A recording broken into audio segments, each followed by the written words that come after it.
afternoon, Group 3, which is Bo and Teddy. I'm going to respond to Bo's posting on sexual identity development and gender identity development. First, I'd like to say this was the most difficult section that I've had to read for this class. The reason why is because I'm like you, Bo. When I was growing up, I didn't know anybody who was gay or a lesbian. We just didn't talk about that. Maybe it was just during that time period, but I was never exposed to it. We didn't sit around and talk about it. We accepted everybody as who they were in school. It was more of a groupie thing than it was sexual identity. And secondly, I never studied the subject in depth. So there was a lot of new terminology. I was shocked to read on all the research that has been done on gender identity. I have to admit I had no clue. It was all out there. So I can definitely say I learned a lot from this modular. I also had the chance to read the article of Putting My Face on a Ground Theory of College Men Gender Identity Development as part of the reading before you did your posting. And what I got out of that article the most was I never thought about the phases or the obstacles that men would have to go through as a gay man.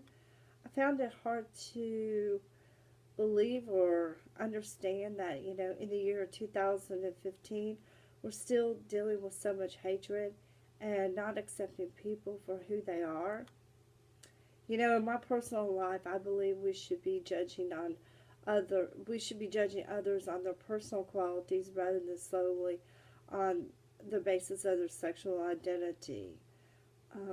Sexual identity is just one part, but I believe your personal qualities are more important to me than anything else. As an employee here, I think I've been more exposed to it than outside the workplace. So that's the reason I feel like it's really imperative that we as employees should be required to have the training from the LGBTQI Center.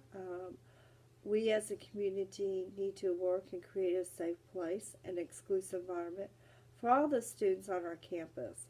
And if we had the proper training, or at least the basic knowledge, we would be able to be more helpful with this sensitive subject when it does come up, or when we have to answer questions for students that are like struggling, trying to find their identity, or just help them through their daily lives.